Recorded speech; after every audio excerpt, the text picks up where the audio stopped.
down. Okay. I shut that door. Alright, so today we're gonna be talking about my first experience at the first Halloween.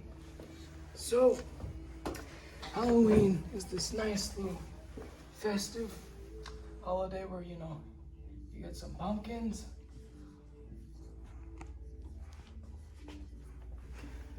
get some candy, you dress up as, I don't know, like Frankenstein.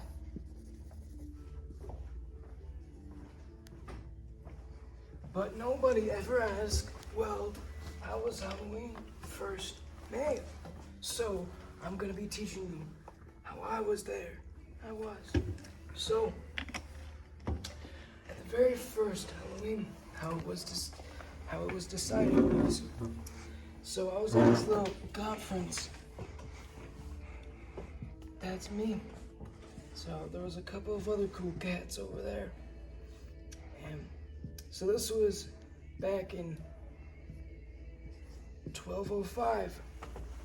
So we were all just discussing. And at the time, nobody knew how to speak English. This was like in some part of Europe. I don't know, we were speaking. So what were they speaking like? How did they sound? Well, how they sounded was. And so, hey, you're late to class. Anyways, so what happened was we were all discussing, and they're like, well, we need to find a way to blend in with all the monsters, because every time this time of the season comes around, when the portal opens to the spirit world, we keep getting attacked by monsters. well, because you see, every Halloween, the spirit world is open, and all sorts of things comes out, like goblins, vampires, and werecats. Or werewolves, I forgot what they're called. But anyways, so they all come in and they attack anyone that doesn't look like them. So we were discussing, and I thought, well, how about we just put on some funky looking costumes that look like them? And one was like, That doesn't sound that bad, but we need something that masks our scent. And he had a turnip right next to him. And he thought, What if I made a funny little face on it, and then that masked our human smell? and so that's when the jack-o'-lanterns, or turnips, because that's what they used back then. And so they would carve those up, and then they started dressing up like, like them, so that they would blend in when the monsters came from the spirit realm. Now, let's talk about how the jack-o'-lantern was made. Now, I actually offered the idea to use a watermelon as the first thing, but they were like, no, we want turnips for some reason. And so, you're late to class, and you mashed the door. Go in the timeout corner. Anyways. Grandpa said to go to the timeout corner. Yeah, go out to the timeout corner. Get in the class. Bro, get in the class. All right. Get in the class. What was this little bullshit? Anyway. Get in the class. Action. So, with jack-o'-lanterns, the story was that there was this dude named Jack. And the Jack, basically, he did a couple of things with, with Lucifer, aka the devil. At least the devil. And so, You know he's real, right? we don't know for sure. For all we know, he could just be a little kid in a costume. We don't know. Nobody knows if he's real. But anyway, so a couple of times he imprisoned the devil, essentially. And the last time he did, he didn't want his soul to go to the underworld. So, when he died from drinking too much, he couldn't go anywhere. So, he decided to go into a pumpkin. But this is completely false, because the true story of why the jack-o'-lantern was made was this. So one day I was walking through the street, and there was a pumpkin there.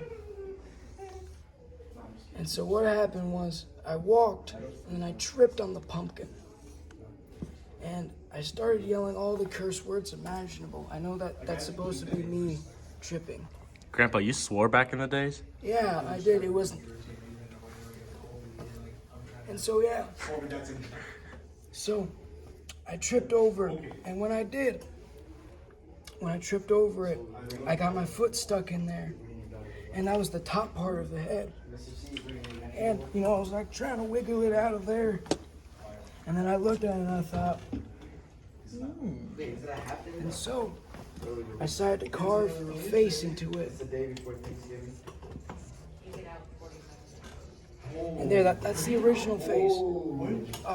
Copyright Grandpa.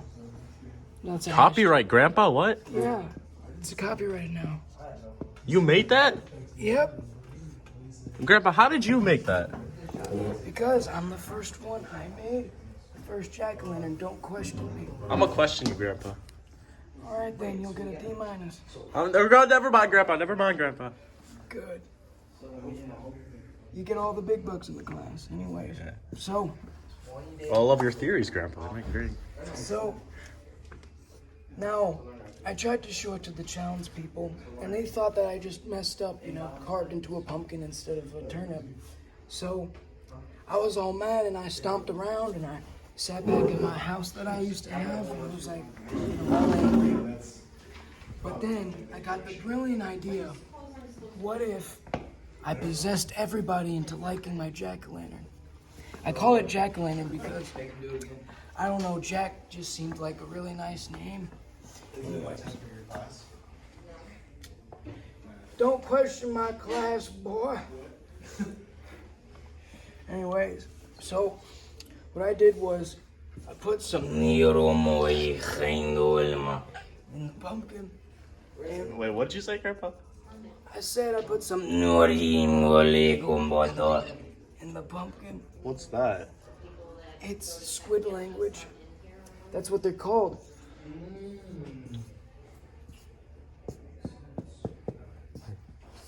Squid. I call them squid because they kind of look like squids. Don't make fun of them, they'll possess you. So anyway, Because that's you, Grandpa? they might be possessing me right now. So, what happened was, a bunch of weird tentacle things came out of this monster. And they basically went to everyone in the town. And they controlled them like a marionette. And so everybody flocked to my jack-o'-lantern. And ever since then, everyone's liked it. The downside, though, is that specific town, all of the descendants are completely messed up. Like, shut up, boy! I'm speaking facts. And if you don't want to shut up, then go to the down corner. I do now. Dang me, kids. So, that was the true story behind the jack-o'-lantern. If you want to learn more from my channel, just go and check out my previous episodes and more to come in the future. They suck. Thank you so much. You suck. Dang kids. All right, see y'all later. Bye.